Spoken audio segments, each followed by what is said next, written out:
আসসালামু আলাইকুম ওয়া রাহমাতুল্লাহি ওয়া বারাকাতুহু।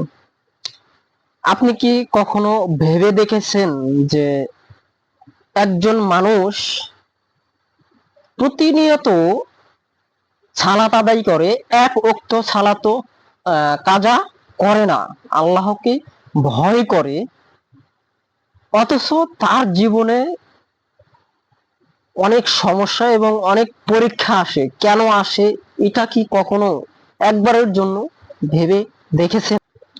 এবং কি প্রতিনিয়ত হারাম থেকে বেঁচে থাকে, তবুও তার জীবনে কোনো না কোনো সমস্যা এসে থাকে। কেন ইমানদার মানুষ বারবার এত বিপদে পড়ে? আপনি কখনো ভেবে দেখেছেন কেন একজন ইমানদার মানুষের জীবনে দুঃখ, কষ্ট, অপমান, দরিদ্রতা এবং রোগ ব্যাধি লেগে থাকে? আপনি কি তা জানেন বা কখনো জানার চেষ্টা করেছেন? এবং অনেক মানুষ বলে থাকে যে আমি তো আল্লাহকে ভয় করি, আল্লাহর ইবাদত করি, হারাম থেকে বেঁচে থাকি, হালাল ভক্ষণ করি, তবু কেন আমার জীবনে এত দুঃখ, কষ্ট, বিপদ, অপমান আসে? অনেকেই এই কথা বলে থাকে। ইমানদারদের জীবনে কেন এত সমস্যা, বিপদ আপদ, অপমান, অসুখ বিসুখ আসে? আজকের ভিডিওতে জানার চেষ্টা করব ইনশাআল্লাহ। আল্লাহ তাআলা বলেন, মানুষ ঈমান এনেছে বলেই তাদেরকে ছেড়ে দেওয়া হবে এবং তাদেরকে পরীক্ষা করা হবে না। সূরা আনকাবুত ২ নম্বর আয়াত। এই আয়াতের অর্থ, পরীক্ষা ছাড়া ঈমানের দাবি পরিপূর্ণ হয় না। যেমন একজন ভালো ছাত্রের পরীক্ষা না নিলে তার বোঝা যায় না যে সে কতটুকু ভালো।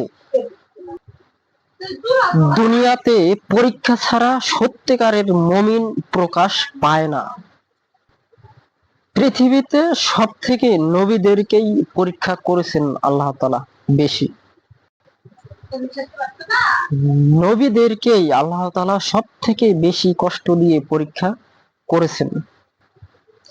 মুহাম্মদ সাল্লাল্লাহু আলাইহি ওয়াসাল্লাম মানুষের মধ্যে সব থেকে বেশি পরীক্ষা দিয়েছেন এবং সব থেকে কঠিন পরীক্ষা দিয়েছেন। এবং এত পরিমাণ পরীক্ষা দিয়েছেন যে এত পরীক্ষা কোনো নবীগণকে করা হয়নি।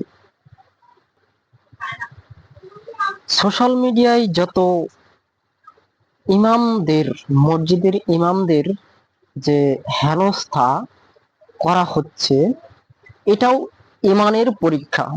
আল্লাহ তাআলা বলেছেন, যারা ঈমান এনেছে তাদেরকে পরীক্ষায় না ফেলে ছেড়ে দেওয়া হবে না, অবশ্যই তাদেরকে পরীক্ষায় দিতে হবে। পরীক্ষা না নিয়ে তাদেরকে ছেড়ে দিব না।